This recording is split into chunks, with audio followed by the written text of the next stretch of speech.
All right, so this is a video on solving logarithmic equations and also doing log word problems that involve using logs to solve them. So a lot of it's review at the beginning. So what I'll do is, show you how to do one, have you try some. So make sure you're trying those on your own. And then the end of the video will be practice with word problems, okay? All right, so all of these are no calculator. So I want to solve this logarithmic equation, right? So whenever I'm solving a logarithmic equation, if there's only logs on one side of the equation, I just want to rewrite it in exponential form. But in order to do that, it has to be one log. So if you look at this, I'm going to need to condense this and make it one log. So we're going to do log base 4 of, and then remember, if it's two logs being added, you're going to multiply the arguments. So we have x times x minus 12 is equal to 3. And then now I can rewrite it in exponential form. So I'm going to take my base, which is 4, bring it to my exponent, which is third power, is equal to, and then just multiply that out, x squared minus 12x. This is 64 is equal to x squared minus 12x. Subtract 64 from both sides so that you get this quadratic. And now I have to solve this. So it is factorable. I'm looking for two numbers that multiply to give me negative 64 and add to give me negative 12. So that is positive 16 and negative 4. And then I have factors of x plus 16. Nope, minus 16, my bad. Minus 16 and positive 4. There we go, much better. So I have x minus 16 times x plus 4 equals 0. So I get two solutions. X equals 16, x equals negative 4. Now, remember, the domain of logarithms is not all real numbers. It does have restrictions, and it's that the argument has to be positive, right? Arguments have to be positive. So I have to go back to my arguments and make sure when I plug in 16, I don't get a negative argument, or that I get a positive argument. So if I plug in 16 here, I get 16. If I plug in 16 here, I get 4, so that's good. And then when I plug in negative 4 here, that's a negative argument, so that's not going to work. So my only solution is 16. All right, you can go ahead and pause the video and try the next one. All right, let's see how you did. Actually, I didn't want to do that. I needed my... I already did it here, so let me stand. Nope, it's all good. Okay. Should get x equals 2.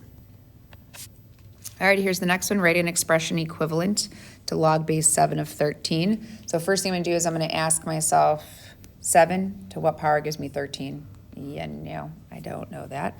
So I'm just going to do the change of base formula. So I'm going to use common log. You can use common log, you can use natural log, you can use log base, anything you want of the argument, which is 13 over, and since I use common log, I'm going to do common log again, of the base 7. So here is an example answer, but that log can be any log that you want, right? Natural log, common log, log base, anything. Next, state the domain of log base 2 of 2x minus 5. So remember, the argument has to be positive, right? That's what the domain restrictions are. So we're going to say the argument, which is right here, has to be positive. So 2x minus 5 has to be greater than 0. So 2x has to be greater than 5, so x has to be greater than 5/2. And then remember, we write our domains in interval notation. So to write that in interval notation, that's 5/2 to infinity, not including 5/2. So that is your domain. All right, next we have some exponential functions. So it's solve each of the following equations, round your answer to the nearest hundredth. So 6 to what power gives us 99? The first thing we're going to ask ourselves is can we rewrite 6 and 99 to have the same base? And the answer is no. So we're going to use logarithms to solve. So I'm going to rewrite, since the base and the exponent are already isolated, I'm just going to rewrite it as a logarithm. So I'm going to do log base 6 of 99 is equal to x. So if I wanted an exact answer, there she is. And then I want to solve this. I'm going to put in my calculator. So I'm going to do common log of 99 over common log of 6. Oops. of 6, common log of 6 is equal to x. And then I'm going to put that in my calculator. Remember, you can use common log or natural log or any log, but the reason we're doing common log or natural log is because our calculator has a common log and natural log button. So, there you are. Okay. All right, so I'm going to do common log of 99 divided by common log of 6. Enter, and we have approximately 2.565.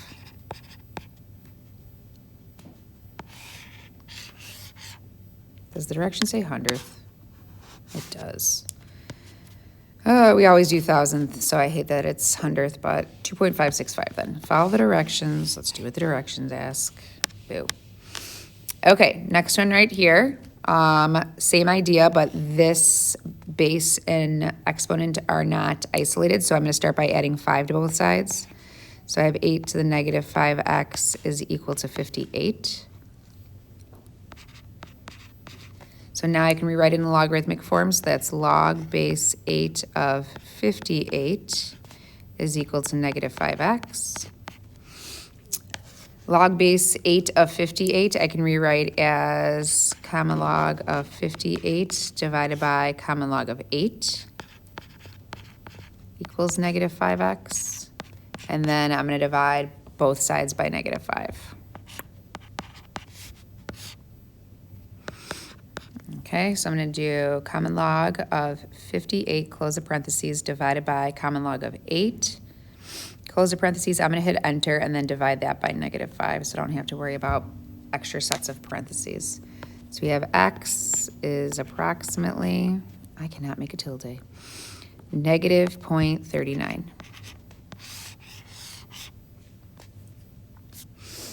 All right, go ahead and pause the video and try these two on your own. All right, let's see how you did. You had to add 5 to both sides. 12 to what power gives me 303. And I can't rewrite those at the same base. So we have log base 12 of 303 is equal to x. So that's log of 303 divided by log 12. So we have x is approximately log of 303 divided by log 12. And you should get 2.30.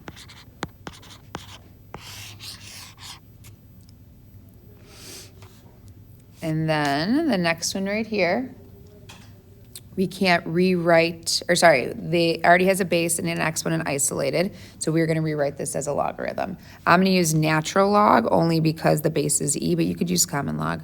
So I'm going to do natural log of e, which I don't have to write, so I'm just going to, or sorry, I don't have to write the e part. Natural log base e of 6, so natural log of 6 is equal to negative x, and then divide both sides by negative 1. So we have x is equal to natural log of 6 divided by negative 1. And we get negative 1.79, approximately. Okay. All right, so now let's move on to these word problems. And we've done the setup of these problems before, so that should not be anything crazy. But then and we've also solved logarithms before, so this should not be a far stretch here. So calculator is okay on these. Calculator was okay on the last 4 because we had to get a decimal approximation. So here it says you invested $30,000 in an account with an average annual interest rate of 8.5% compounded annually. So that's just simple interest formula. After how many years will the initial investment grow to $900,000? Show your work and round your answer to the nearest hundredth. Okay, so we have our initial amount, which was $30,000. And it's growing to $900,000. So another way of saying that is we could have said it tripled. And then we have 1 plus it's gaining interest at a rate of 0.085.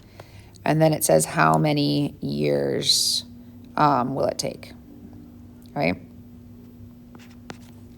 Okay, so now we want to solve this. So this is our exponential function's base. This is the exponent, so we need to isolate that.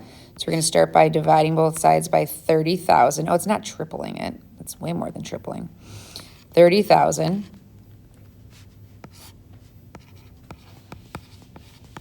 okay? So now you have boom, boom, boom, boom, 90 over 3, which is 30, so it's 30 times more, not tripling, I read it wrong. 30 equals 1 plus 0.085 to the t power. And you can add those if you want and say it's 1.085, it doesn't matter. All right, so now I need to solve this. So we're going to use logs to help us solve this. You can use common log, you can use natural log. Once again, it does not matter. So I'm going to rewrite it as log base, and then my base is 1 plus, or just 1.085. You can add them if you want, or you can put 1 plus 0.085 of 30 is equal to t. So then in my calculator, I'm going to end up putting common log of 30 divided by common log of 1.085. So common log of 30 divided by common log of 1.085. And we end up with 41.69 years. I hate that this is 2 decimal places, but I'm following the directions. I'm used to 3 decimal places. All right, here's the next one. Suppose you deposit $2,000 in an account that has an initial interest rate compounded quarterly. After 10 years, the balance is $3,500. Find the interest rate, round to the nearest hundredth. So this does not have anything to do with logs because you're not solving for an exponent, right? So we have your initial deposit is $2,000. Annual interest rate compounded quarterly. So we have 1 plus, we don't know what our rate is, but it's compounded 4 times per year. And then 4 times 10 years. And we will have $3,500. All right, so now we need to solve this. So we need to get R by itself. So first thing we're going to do is we're going to divide both sides by 2,000. So we have boom, boom, 35 over 20. You can leave it as 35 over 20. You can turn it into a decimal. You can write it as a simplified fraction. But that is 7/4, which is 1.75, right? 35 divided by 20. I don't want to make a mistake on my mental math, right? So you can, if it wasn't a nice answer, you would want to leave it as a fraction. So 1.75, 1 plus R divided by 4 to the 40th. Now we need to get rid of this 40th power. So what we are going to do is we are going to 40th root, or we could bring it to the 1/40th power, but I'm going to 40th root. So now I'm going to 40th root. So I'm going to type in 40 and then hit math. The 5th option down is root. So 40th root of 1.75 is this number, all right? So since that's an irrational number, what it looks like on my screen right now, I'm just going to leave it and just leave it as 40th root of 1.75 is equal to 1 plus R over 4. Next, I'm going to subtract 1 from both sides. So I have 40th root of 1.75 minus 1 is equal to R over 4. And then I'm going to multiply both sides by 4. All right, so times 4, this whole thing times 4. So we'll get R equals, and then I already did the 40th root of 1.75, so now I'm going to do minus 1, enter, times 4, enter. And then that is my rate. So we have 0.0564. So that is 5.64%.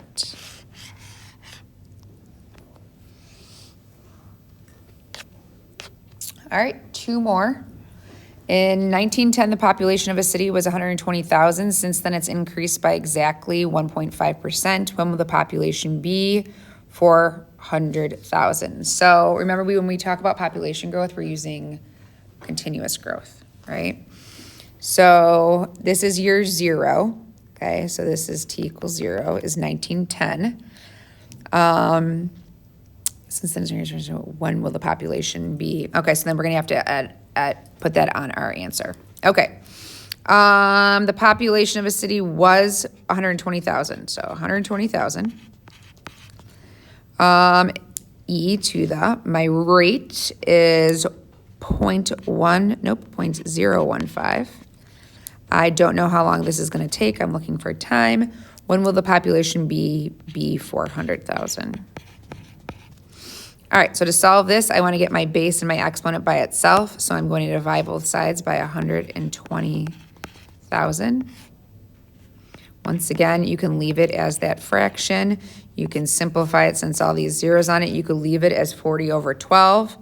You can do 40 divided by 12 and see what that is. If it's a nice decimal, which it's not, I would write it down. So since 40 divided by 12 is not a nice decimal, you can leave it as 40 over 12. You can change it to 20 over 6, or sorry, even 10 over 3. It's up to you. I'm just going to leave it as 40 over 12 because I'm going to end up putting it in my calculator, is equal to e to the 0.015t. Okay, but don't put down 3.3 because then you rounded and you're using a rounded answer to get your answer, which is not good. All right, so now I'm going to use natural log to solve this, but once again, you can use common log if you want. Natural log of e of 40 over 12 is equal to 0.015t, and then I'm going to divide by 0.015. Oops. All right, so natural log of 40 divided by 12, and then I'm going to divide that by 0.015, enter.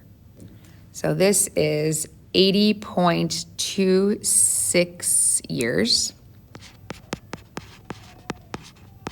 Oops, I wrote down 8 instead of 80. 80.26 years. So when will the population be 400,000? 80 years after that, so 1990. But we can't say on the day one of 1990, right? Because in January 1990, it won't be. So I'm going to put during 1990. Take care of that. So sometime during 1990. If we want to get crazy, we could see how far in 0.26 is of 12 months and say what month it is, but let's just say during 1990. All right, last one. A particular chemical must be added to a swimming pool at regular intervals because it is released from the water into the air at a rate of 5% per hour. 16 ounces of a chemical is added at 8 a.m. At what time will 1/4 of this chemical be left in the pool? Let T be the number of hours since adding the chemical. Okay, so our initial amount, we don't really know, right? So we can call it A naught, or we can say like it's 1 unit. I'm just gonna say that it's A naught. Right? Where does it say it? A particular chemical must be added to a swimming pool and interval is released from the water into the air at a rate of 5%. 16 ounces of a chemical is added. Okay, so I guess that could be 16 then. So I guess 16 ounces of a chemical is added at 8 a.m. This is decomposition. It's leaving, right? At a rate of 0.05. We don't know how much time it takes. How much chemical will be left in the pool, right? It says at what time will 1/4 of this chemical be left? So 1/4 of 16 is 4 ounces left, right? Or we could have just said divide by 16 and had 1/4 over here, right? Right away. We could have started the problem like that, 1/4 of what's left. All right, now we want to solve this. So we're going to natural log base e of 1/4 is equal to negative 0.05t, and then divide both sides by negative 0.05. Careful. So we have natural log of 1/4. Natural log of 1/4 divided by negative 0.05. And we get 27 T equals 27.73, and this was hours, right? Hours. Okay, let's make sure we're answering the question, at what time, right? So if we need to know what time that is, that is 27 hours after 8 a.m. 24 hours after 8 a.m. is still 8 a.m. And then 3 hours later is 11 a.m., right? So we have 11, right? And then 0.73 hours is how many minutes? So 0.73, actually, we can do this. Delete, clear. minus 27 to get that decimal, right? And then times 60 minutes in an hour. So that is 43 minutes. So at 11:43 a.m. is when at what time will the fourth 1/4 of the chemical be left in the pool? 11:43 a.m. the next day, right? Not the same day, the next day. The next day. Okay. All right, that's it for today with word problems and logs. Hope you learned something.